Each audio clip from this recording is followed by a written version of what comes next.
तालिबान सरकार को रूस ने मान्यता दे दी है। क्या भारत की स्ट्रेटजी पर भी इसका कोई असर पड़ने वाला है?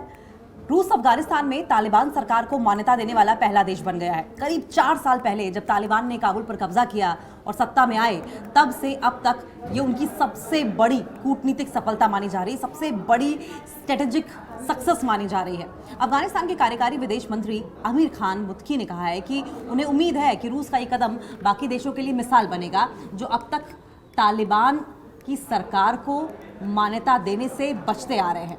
उन्होंने रूस के फैसले को साहसी कदम बताया है।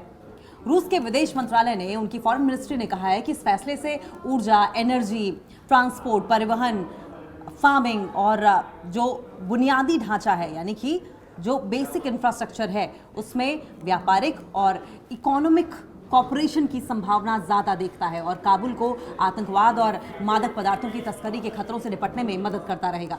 हालांकि इस फैसले की कई लोगों ने आलोचना की है, कई लोगों को ये डिसीजन पच नहीं रहा है।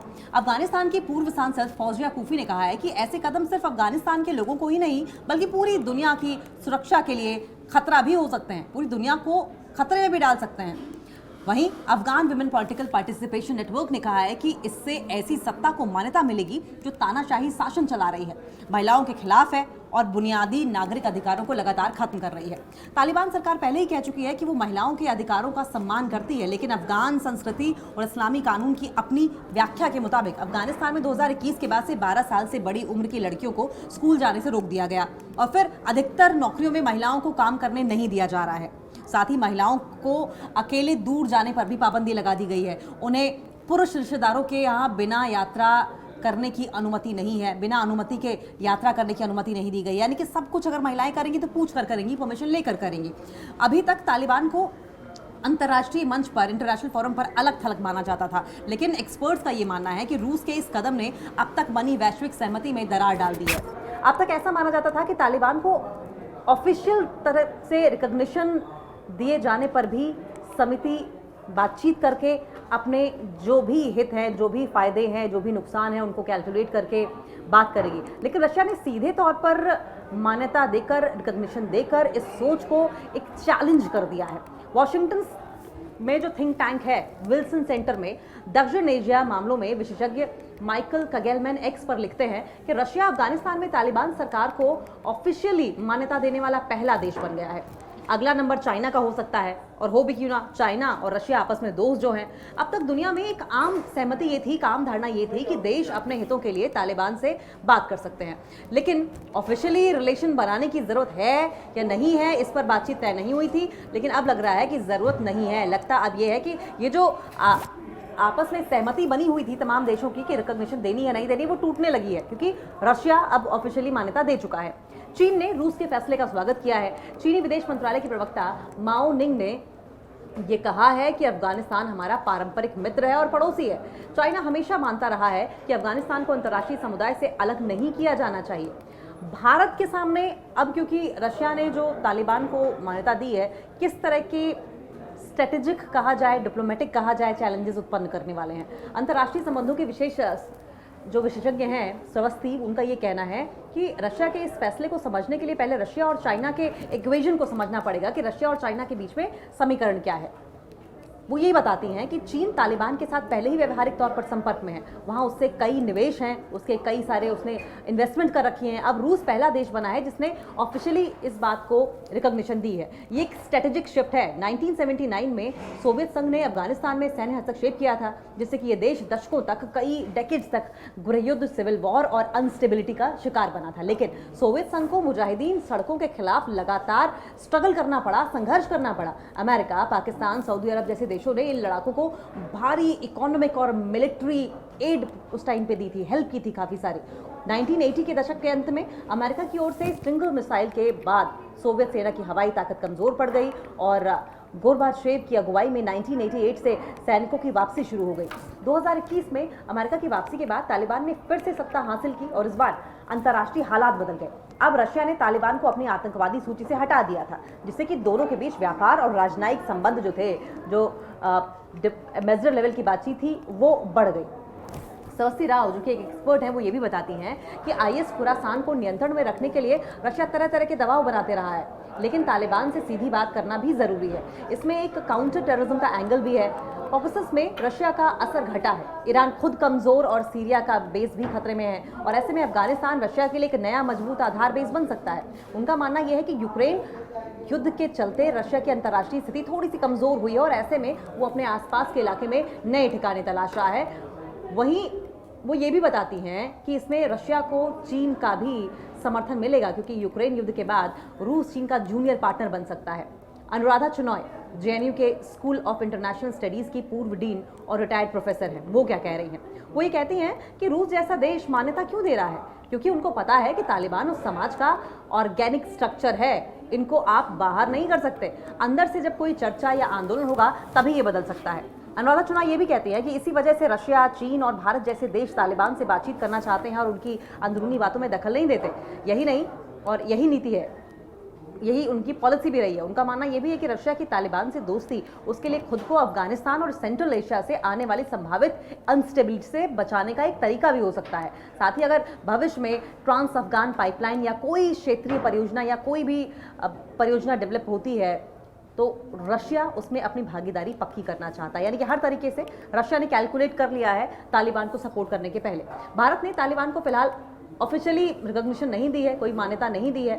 स्वस्ति राव ने इसे भारत की पारंपरिक नीति का हिस्सा बताया है। उन्होंने कहा कि भारत की पूरी दुनिया में हमेशा से यही शैली रही है, यही तरीका रहा है कि वो अचानक कैसे तालिबान को डिप्लोमेटिक मान्यता दे देगा।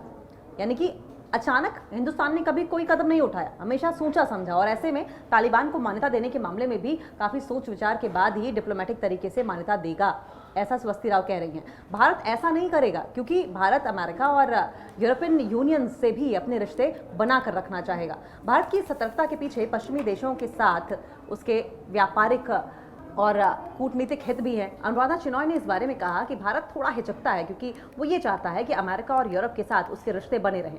भले ही भारत ने तालिबान को औपचारिक मान्यता नहीं दी, लेकिन उसने अफगानिस्तान के साथ एंगेज विदाउट रिकॉग्निशन यानी कि अनौपचारिक मान्यता दिए जाए बिना अपना जो रिलेशन है, संपर्क है, वो बनाए रखने की बात कही, कि पॉलिसी जारी रखी। और इसी साल मई में भारत के विदेश मंत्री डॉक्टर एस जयशंकर ने अफगानिस्तान के कार्यकारी विदेश मंत्री और आमिर खान मुत्तकी से फोन पर बातचीत की थी। ये पहली बार था कि भारत के विदेश मंत्री ने तालिबान के विदेश मंत्री से बातचीत की थी और सार्वजनिक तौर पर पब्लिकली एक स्टेटमेंट जारी किया था। एस जयशंकर ने फोन कॉल के दौरान पहलगाम हमले को लेकर मुत्तकी की ओर से की गई निंदा की सराहना की थी और इस बातचीत के बाद दोनों देशों की तरफ से बयान जारी किया गया था। एस जयशंकर ने कहा कि इस बातचीत में अफगान लोगों के साथ हमारी पारंपरिक दोस्ती जो रही है, ट्रेडिशनल फ्रेंडशिप रही है, उनके विकास, उनके डेवलपमेंट की ज़रूरतों के प्रति लगातार समर्थन का जिक्र किया गया है।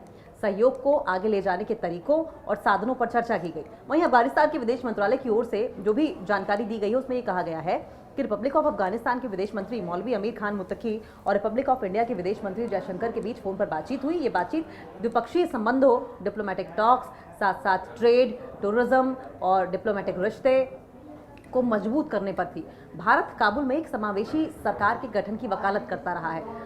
हाल के महीनों में भारत और तालिबान के बीच संपर्क बढ़ा है। जनवरी में भारत के विदेश सचिव विक्रम मिस्री ने दुबई में आमिर खान मुत्तकी से मुलाकात की थी। स्वस्ति राव ये भी कहते हैं कि भारत आगे भी एंगेजमेंट विदाउट रिकॉग्निशन की नीति पर ही चलता रहेगा। यानी कि एंगेजमेंट करेगा, लेना देना होगा, व्यापार होगा, लेकिन रिकॉग्निशन नहीं देगा, मान्यता नहीं देगा भारत। हाँ, इसमें इतना ज़रूर होगा कि एंगेजमेंट और गहरा हो सकता है। दोस्ती के तौर पर अनऑफिशियल तरीके से एंगेजमेंट, दोस्ती और गहरा सकती है। वहीं अफगानिस्तान भारत के लिए अहम क्यों है, ये भी जानना जरूरी है।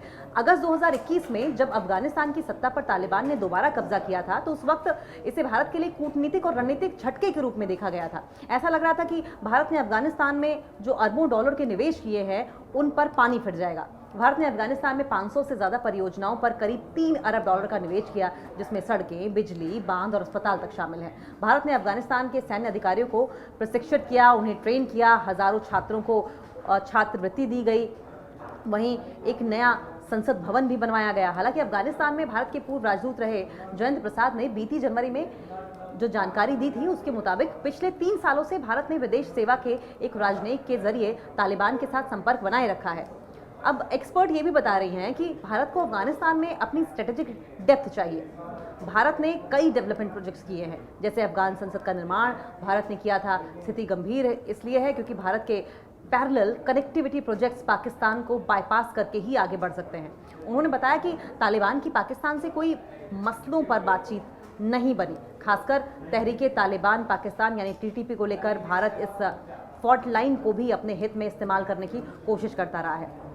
एक्सपर्ट ये भी कह रही हैं कि भारत का अफगानिस्तान से कभी भी हितों को लेकर टकराव नहीं रहा है। भारत ने अफगानिस्तान को कई विकास योजनाओं में मदद की है और ये मदद आगे भी किए जाने की बात की जा रही है। तालिबान शासन भी भारत को लेकर अपेक्षाकृत नरम रहा है। अफगान नागरिक इलाज के लिए भारत आते हैं और इससे भी दोनों देशों में एक सकारात्मक, एक पॉजिटिव इमेज बनी रहती है। ऐसे में एक्सपर्ट्स ये भी मानते हैं कि कुल मिलाकर अफगानिस्तान कूटनीतिक सुरक्षा, आर्थिक, इकोनॉमिक तीनों ही नजरिए से भारत के लिए अहम है। अब आगे क्या हो सकता है? अब रशिया तालिबान को मान्यता दे चुका है और चाइना पहले ही तालिबान के साथ गहरे कारोबारी रिश्तों और राजनीतिक रिश्तों को बनाए रखे हुए हैं और ऐसे में जानकार ये मान रहे हैं कि भारत के सामने दो विकल्प है, दो ऑप्शंस हैं। या तो वो इसी एंगेज विदाउट रिकॉग्निशन की नीति को आगे बढ़ाए और कुछ समय और जारी रखे, फिर धीरे धीरे करके ऑफिशियल रिकॉग्निशन दे, धीरे धीरे करके औपचारिक तरीके से मान्यता दे। एक्सपर्ट्स ये भी कह रहे हैं कि जिस दिन भारत ने पूरी तरीके से राजनयिक मान्यता दे दी, उसी दिन वो खुद को एक बॉक्स में बंद कर लेगा। उनके मुताबिक भारत की नीति यही रहेगी कि वो अपने विकल्प खुद को खुले रखे। भारत का अगला सबसे समझदारी वाला कदम ये होना चाहिए कि काउंटर बैलेंसिंग करे, यानी कि भारत तालिबान के साथ संपर्क तो बढ़ाएगा ताकि वो चाइना और पाकिस्तान का पूरी तरीके से दबदबा ना हो वहां पर, लेकिन वो तुरंत औपचारिक मान्यता नहीं देगा।